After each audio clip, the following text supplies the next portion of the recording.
So yun, magandang gabi. Tara po at mag-sort po tayo ng itlog ng pugo for incubation at saka yung mga hindi natin mapipili ay standby lang po natin, no? In case, baka may magtiyaga na bumili ng fertile eggs. Kung wala po, ihahalo na po natin sila doon sa pambenta po natin, no? So, ang mga napag-aralan ko at nalaman ko mga information regarding sa pagpili po ng itlog na goods for incubation, dapat halos parang bilog siya, no? Halos parang bilog na malaking itlog. Ayan, no? Katulad po nito. Ayan. Ayan. Halos pabilog siya. Hindi pahaba, hindi maliit. Ayan po, no?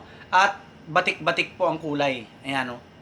Hindi siya plain, yung walang batik, no? Katulad po nito. Ayan, no? Yan. Not good for incubation. Ito po, good for incubation. Magtingin pa tayo. Yung mahaba. Ito. At saka ito. Another good for incubation. Ayan, no? May batik-batik, pabilog, malaki. At ito po ang not good for incubation. Maliit, tas pahaba pa. Ayan, no? Alright, so tara, start na po tayo, no? Para at least makapanood na tayo ng mga dapat panoorin natin, no? Okay? So, dalawa yan, syempre.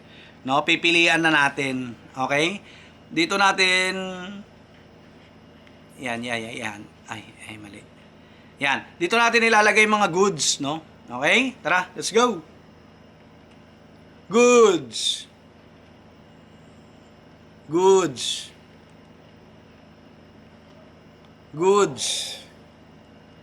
Halos lahat po to goods na. Ayan o, goods. Promise. Halos lahat po. Ayan o, goods. Wala na tayong tapon din halos. Kaya pag mag-i-incubate po tayo ng itlog, ayan o, goods lahat o. Wala na tayong po problemahin po, no? Dahil, yan, mga goods to. Oh. Ayan, oh. Ito. Ayan, ang dami, oh. All goods talaga, eh. Walang tapon halos, eh. Ayan, oh. Ihahalo na po natin to, no? Doon sa mga ini-incubate natin doon. Para hindi sayang yung time, no? Hindi sayang yung time, minsanan. Wala pakialam kung walang mapisa dyan, no? Basta nag-try tayo. Diyan naman tayo matututo, eh. Okay? Diyan po tayo matututo. Ang daming goods, oh. Halos lahat po to goods na. Ayan, oh. Oh. Lahat yan, goods. For incubation po. Ito tablahin. Hindi. Wag. Ano pa ba? Saan pa? Ito. Halos lahat na po to. Halos lahat lang naman. Ayan, goods for incubation. Soon magiging quail chicks kayo. Sana Lord, mapagbigyan tayo, no? Para naman guminhawa ng buhay natin.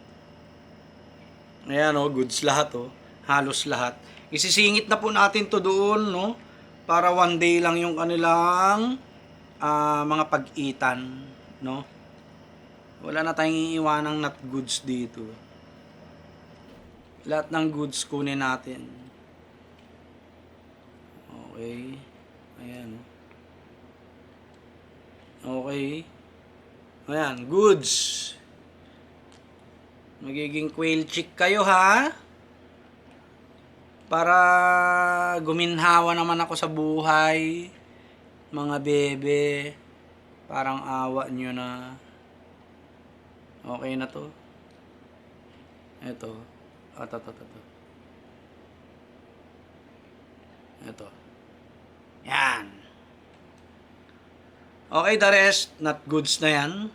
Ito pa yung sinasabi ko, oh, na walang batik-batik. Yan, not goods po to. Okay?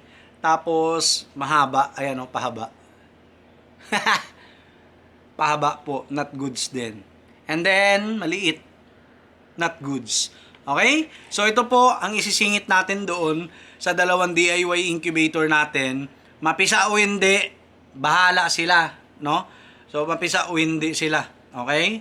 May mga hindi pa pala goods. Yan. No? So, bahala sila kung hindi mapisa sila o hindi. Mas masaya kapag mapipisa po. No? So, yun. Hindi ko na may bibideo po kung paano ilalagay ito, no? Mamaya dadalawin na lang natin mga incubators natin. 4 yan nakabukas, lahat punong-puno ng itlog ng pugo. 'Di ba? So, yun lang po ang tamang pagpili ng itlog for incubation. Hindi lang lagay ng lagay, no? Mahirap paglagay ng lagay. Tapos, hindi naman mapipisa lahat, no? Okay? So, yun lang po. God bless po sa ating lahat.